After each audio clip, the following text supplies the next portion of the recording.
Hello बच्चों, आइए प्रश्न को देखते हैं। सिद्ध कीजिए कि बिंदु 1 2 3 3 0 3 -2 -3 -3 तथा 3 4 6 ये समतलीय है। मतलब चार बिंदु हमें बताना है कि ये समतलीय है।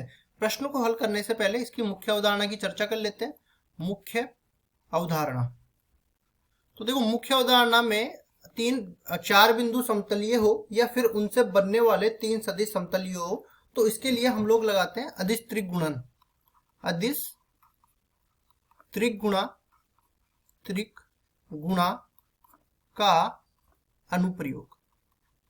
अदिश त्रिगुणन का अनुप्रयोग हम लोग जानते हैं। अदिश त्रिगुणा होता है ए, इसका अदिश गुणा है बी और सी सदिश, बी और सी सदिश के सदिश गुणा के साथ, तो ये बराबर हो जाता है। देखो मान लो कि बी और सी के बीच का कोण थीटा है, तो अपने पास ये किसके बराबर बन जाएगा? ए इसका अदिश गुणा है बी सदिश का परिमाण, सी सदिश का परिमाण, और यहाँ पे आ जाएगा साइन थीटा, क्योंकि इन दोनों के बीच का कोण थीटा है, और ये एन के पोर आ जाएगा इनके अभिलंब सदिश। तो ये तो पूरा अदिश राशि है और ये सदिश राशि है, तो हम लोग जानते हैं यहाँ से ए और एन के, इन दोनों का अदिश गुणा हो जाएगा, और साथ ही साथ ये रह जाएगा बाहर बी सदिश का परिमाण, सी सदिश का परिमाण, और ये साइन थीटा। हमने कहा कि ए और एन कैप के बीच में कोण फाई हो गया, तो ये बराबर हो जाएगा ए सदिश का परिमाण, एन कैप का परिमाण तो एक के बराबर होता है, और ये आ जाएगा बी सदिश का परिमाण, सी सदिश का परिमाण, साइन थीटा यहाँ से है ही, और इनके बीच का कोण फाई है, तो कोस फाई यहाँ से आ जाएगा।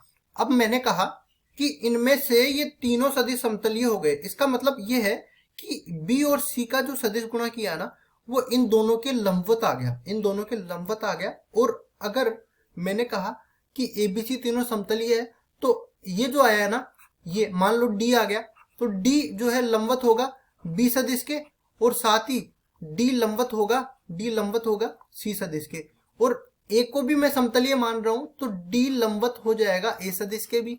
और अगर ये लंबवत हो गया, तो जब भी हम लोग दो लंबवत सदिशों का अदिश गुणा करते हैं तो वो 0 के बराबर आ जाता है। तो हम लोग लिखेंगे जब ए सदिश, बी सदिश व सी सदिश तीनों समतलीय हो तो ए डॉट बी क्रॉस सी इस पूरे का मान 0 के बराबर होता है। और ये अदिश त्रिगुणन है, इसको हम लोग बॉक्स से भी निरूपित करते हैं, एबीसी का बॉक्स प्रोडक्ट, इस तरह से हम लोग निरूपित करते हैं। और ये कैसे निकालते हैं? सारणिक विधि से हम लोग निकालते हैं। तो सबसे पहले तो हम लोग चलते हैं सवाल में। सारणिक विधि बता दूंगा मैं सवाल को हल करते हुए। ये इसमें चार बिंदु दे रखे हैं, तो चार बिंदुओं से पहले तो मेरे को तीन सदिश निकालने पड़ेंगे। तो देखो चारों बिंदुओं को निरूपित कर देते हैं। यहाँ से पहला बिंदु ए मान लेता हूं मैं, जिसके निर्देशांक है 1 2 3। दूसरा बिंदु बी मान लेता हूं, जिसके निर्देशांक है 3 0 3। ठीक है। तीसरा बिंदु मैं सी मान लेता हूं, जिसके निर्देशांक है -2 -3 -3। और चौथा बिंदु यहाँ पे डी मान लेता हूं, डी के निर्देशांक अपने को दे रखे हैं 3 4 6, 3 4 6। अब चलते हैं, देखो इनके सदिश निकालते हैं। तो सबसे पहले हम लोग निकाल लेते हैं ए बी सदिश। तो ए बी सदिश कैसे निकालेंगे? हम लोग बी के निर्देशांकों में से ए के निर्देशांक घटा देंगे, और उनके साथ आई कैप, जे कैप और के कैप साथ में लगा देंगे, क्योंकि ये निरूपित करते हैं कि जो सदिश है वो एक्स दिशा, वाई दिशा, जेड दिशा में कितना विस्थापित हो रहा है। या फिर इसको कह सकते हैं कि अगर मैं अंतिम सदिश के अंतिम बिंदु के स्थिति सदिश में से प्रारंभिक बिंदु का स्थिति सदिश घटा दूं, तो अपने पास ए बी सदिश आ जाता है। अंतिम देखो जब अपने पास बिंदु दे रखा है, जैसे बी बिंदु दे रखा है, उसका मेरे को स्थिति सदिश लिखना है, तो ओबी से तो निरूपित करेंगे, क्योंकि ये मूल बिंदु से विस्थापित हो रहा है सदिश। तो लिखेंगे यहाँ पे 3 0 3 में से 1 2 3 घटाना है। 3 0 3, 3 आई के प्लस 3 के के, और इसमें से घटाना है मेरे को क्या? 1 2 3, मतलब आई के प्लस 2 जे के प्लस 3 के के, ये वाला घटाना है। तो कितना बन जाएगा ए बी सदिश मेरे पास? ये बन जाएगा अपने पास 3 में से 1 गया 2 आई के, 0 में से 2 गया माइनस का 2 जे के, 3 में से 3 गया 0 के के। फिर निकालेंगे बीसी सदिश। तो बीसी सदिश किसके बराबर हो जाएगा?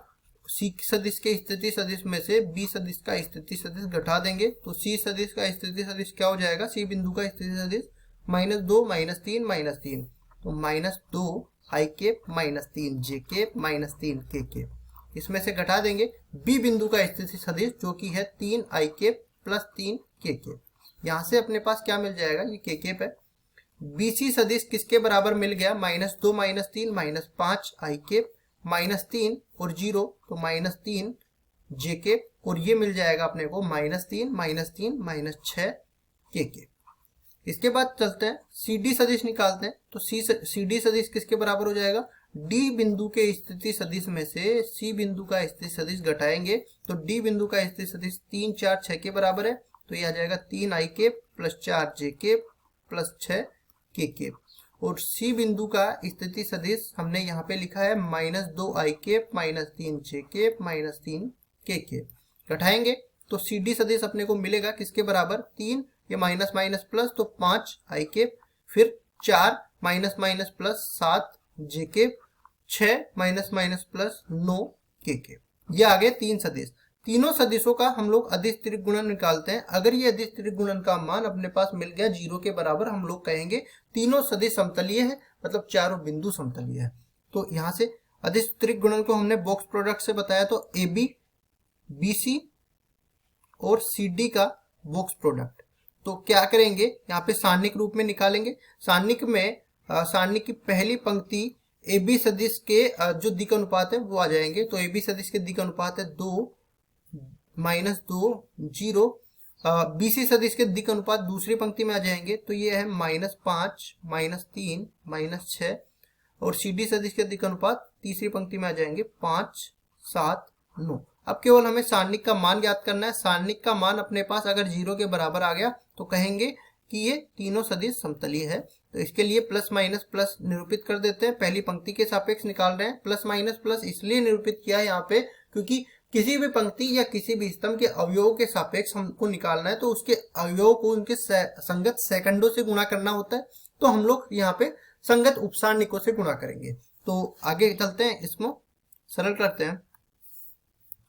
सारणिक का मान जो है इसको हम लोग निरूपित किया है ए बी सदिश, बी सी सदिश और सी डी सदिश के बॉक्स प्रोडक्ट से। तो ये अपने पास बराबर हो जाएगा। सबसे पहले हम लोग 2 को यहाँ पे रखेंगे और बाकी इसके पंक्ति और स्तंभ को छोड़ देंगे, बाकी बचे हुए अवयवों का सारणिक ले लेंगे। तो ये क्या बन जाएगा, -3 × 9 -27 और इसमें से घटा देंगे 7 × -6 तो -42, -27 -42 -27 तो +42 हो गया। फिर आएगा आगे वाला पद, तो ये माइनस के साथ आएगा तो माइनस माइनस प्लस का 2 हो जाएगा, प्लस का 2 हो गया। अंदर देख लेते हैं, इसकी पंक्ति और स्तंभ को छोड़ेंगे तो -5 को 9 से गुणा किया, -45 और इसमें से घटाएंगे हम लोग इन दोनों का गुणा, 5 × 30 तो ये पहले से माइनस है, माइनस माइनस प्लस हो जाएगा तो प्लस का 30 हो जाएगा। फिर आएगा प्लस का 0 और देखो 0 के साथ तो चाहे कोई भी पद हो, इसका चाहे उपसारणिक कोई भी बन जाए, वो अपने पास 0 के बराबर ही आना है। तो इसको सरल करते हैं तो ये कितना बन जाएगा, देखो 12 में से 7 गया 5 और 3 में से 2 गया 1, 15 गुणा में 2 और ये बन जाएगा माइनस का 15 है ये, तो प्लस का 2 गुणा में -15। तो ये आ जाएगा अपने पास ए बी बी सी और सी डी, इन तीनों सदिशों का अदिश त्रिक गुणा।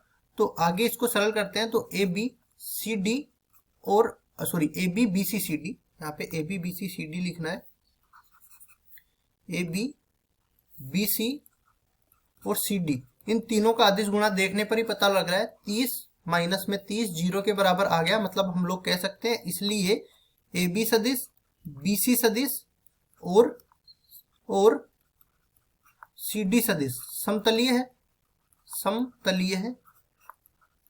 कहने का मतलब ये है कि अतः ए बी सी और डी जो 4 बिंदु हमने माने थे, जिनके निर्देशांक यहाँ पे दे रखे हैं, चारों बिंदुओं को हमने ए बी सी डी माना था, ये चारों बिंदु अपने पास समतलीय हो जाएंगे और डी समतलीय हो जाएंगे। इस तरह से हमने अदिश त्रिक गुणन का उपयोग करते हुए इन चारों बिंदुओं को समतलीय सिद्ध कर दिया। आशा करता हूं ये सवाल आपको समझ में आया होगा। धन्यवाद।